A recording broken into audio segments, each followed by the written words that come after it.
myself. I think on the internet there's also a bit of a misgiving about hypergamy in the sense that women are constantly looking out for even a slightly better option, and they'll jump ship the first time an opportunity presents itself. And I don't think that's the case, because there has to be some attrition between relationships. So it's like if you have a 30-year relationship, it's going to be very difficult to start over from scratch. Hey, I was born in Las Vegas, I got a sister, I'm into psychology. To start from zero, it takes a lot of work. So it's not going to be just a slightly better option at that point. It has to be either the woman is extremely dissatisfied, which increases the perceived benefit from jumping ship, or it has to be a supremely better option. Like, you might be happy with your job, you might not even think of leaving, but if your recruiter calls and says, we'll give you 10x what you're being paid, okay, that's something that you're probably going to consider. But if it's just like $5,000 more a year, I don't think you're going to be willing to. I think guys are more afraid of, like, her friend who's the trainer that trains her at the gym, or some guy that came to the party that she knew, and things like that. So then if hypergamy does exist, how do we explain the fact that they all cheat on their 6-figure man or 7-figure man for their... Because women have a sex drive, because women want to get laid too. Simple. So the interviewer made the point, well, you know, guys are worried about the trainer. That's because we're worried about getting cheated on. And so are women, right? Everybody's worried about getting cheated on if they're in a relationship. But what the guy in the blue coat, the point that he's making is that women are investing in men long term. That's what hypergamy attempts to accomplish, is a long term strategy mate that you chose, who's going to be with you and fulfill your hypergamy. And he's talking about it in business terms, and women look at it in business terms. They're like, okay, this guy makes this much money, and then he's going to be he's going to be a good husband for this many years, and so he makes a very good point there when he's talking about hypergamy, and he's talking about it as a business strategy and a business investment, right? And then she's trying to say, well, I guess she's trying to argue that hypergamy doesn't exist. This is Sadia Khan, who, she's so horrible, and she cheated on her husband, I believe, recently, or she got exposed recently for basically being a cheater, so she's not moral, right? So he's making the point that this is how this is the female dating strategy, hypergamy. They're investing, and so they're not going to leave a guy who it's a good, steady thing. And this is how women look at it. It's at a certain point, and I believe particularly this has to do with, them losing their ability to pair bond, and them women, because they sleep around. The more you sleep around, the less you believe in real love, and you start to get more calculating. Right, and this is what I've experienced with women. This is what I've seen with women, is they start to get more calculating as they get older. At first, it's like, oh, I get the butterflies on my stomach for this guy, and then, oh, he's a hot guy, and then they sleep around a bunch, and then they start to get calculating, and they're calculating anyways. Women are always going to be looking at a guy's bank account, looking how they can provide and protect for him, and things like that.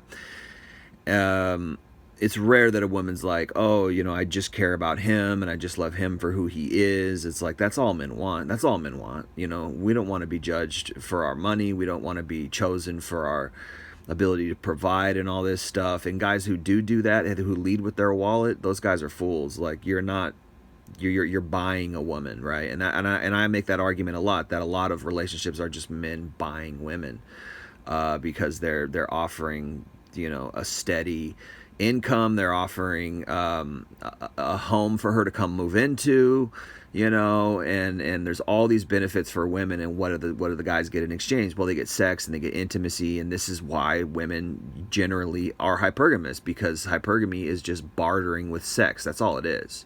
That's all hypergamy is. She wants the best quality man she can get, and what does she bring to the table? She's bringing sex and intimacy, right? And a woman might say, oh, well, I'm also bringing friendship, and I'm bringing companionship, and I'm supporting him. Like, not really necessarily. I don't think you guys know how to do that. From what I've seen, I don't think you guys know how to really treat a man very well.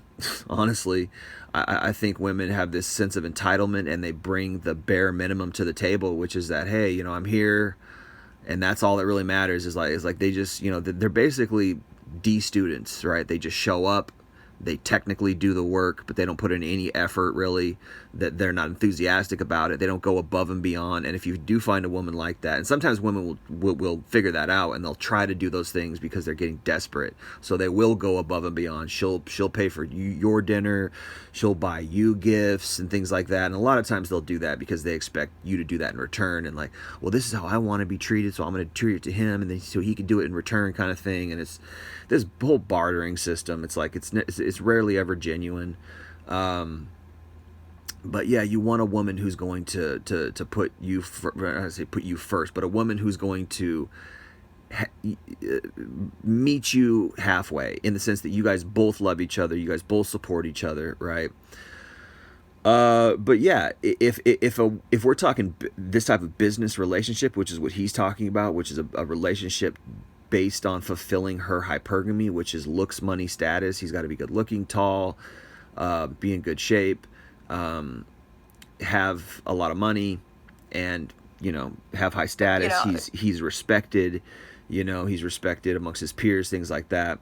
He might even be famous or something. This is what women want, right? If you're fulfilling her hypergamy, then it's just a business, you know, it's a business transaction. And in that sense, you know, she could cheat because honestly, they're trying to fulfill both things. On the one hand, they're trying to get all this materialism, you know, the looks, money, status, which is outward, right? And it's not to say that a man shouldn't be good looking or should be broke. You know, it's like life costs money. We need to be able to afford things. Like, that's goes without saying. That's everybody's thing. But when women lead with that, it tells you where their heart is. It tells you that they're just looking to be invested in. They're looking for an investment, right? The guy's an investment. He makes a lot of money, But they're trying to balance two different things. Like, on the one hand, they want the money and they want the looks and the status, but on the other hand, they want the love and they want the romance. And so a lot of times what gets put on the back burner is the love and the romance, right? Because I don't know why women are just strategically hypergamous. They're just trying to, you know, it's like I would do the opposite. I would put the love and the romance first, and then everything else is secondary. Everything else is, I'm not saying money's not important. I'm not saying looks aren't important. I'm not saying it's not good to be in good standing, you know, at work, or people respect you. Sure, that's status. That's noble to an extent, you know, I mean, and there's things to be said about those things. But if you're leading with that, and you're putting love on the back burner and romance on the back burner, then you really don't understand what a relationship's about. A relationship is about, yes, love and romance first and foremost, and then it's also about supporting your person, being a companion, helping that person through life, right? Supporting that person through life and through the ups and downs in life. And that's what love is. Love is supporting someone when all else fails and your money goes, because money can come and go, status can come and go, people can respect you and honor you and uplift you, but that can come and go, right? Your glory days come and go. You're going to gain weight as you get older. You're not going to be as attractive as you get older. That's what love is supposed to be. It's for someone to ride the waves of life with you, right? To go through the seasons of life, the ups and the downs. You know, life is a roller coaster. It's up and down, and you have successes, and then you have failures, and you go through depression, you go through seasons, you go through, you know, successes and failures again. And it's like you want somebody who's going to be there. That's what love is. So when a woman's strategically, you know, using sex and intimacy as a bartering tool to get a guy who's high value, again, what's a high value guy? Looks, money, status. Then that's what the relationship's about. And this is why we turn around, we wonder why are these relationships failing? Why is it 50% divorce rate? Because people aren't putting love first anymore. They're not, you know, and women want love and romance, but it's like secondary, that they need those other boxes checked off. And it's like, you got to evolve, you got to grow as a human, and then it's like, but they want both. They want their cake and eat it too. And a lot of times they just settle for money. You know, they'll just, I'd say many women out here are settling. Many women are just settling for the guy who's got the good outward situation, because a lot of guys are struggling. We live in it's a hard economy. Not every guy, you know, rarely will, you know, do I see a woman who's realistic and she's like, well, yeah, you know, he should make at least 40 to 60K a year because that's bottom line what it requires to survive. And it's like, no. They want the 200,000. They want the 500,000 guy. They want the guy who's got the super nice house, the super nice car, but they don't want all that comes with that. They don't want the guy to be, oh, he's at work. He's you know, he works long hours. He's working 60 to 80-hour work weeks. He's so tired from work. He can't pay attention to me. And then they cheat, and they wonder like, gosh, why did my relationship not work out? Well, you chose it. You chose a guy who's a high earner, a hard worker, you know, and that's what it takes a lot of times to have that cushy lifestyle and that really nice house and that vacation once a year, twice a year, and that beach house, you know, on the lake. Well, that takes hard work. No, not everybody can come out here and start a business and be a millionaire and just have everything. And you can find that. Maybe it's more possible now than ever in history. It's possible you start a business and make millions of dollars and have a nice home and you got all kinds of free time. You don't have to do anything, but that's very rare. That's like that. They call it the 1% for a reason.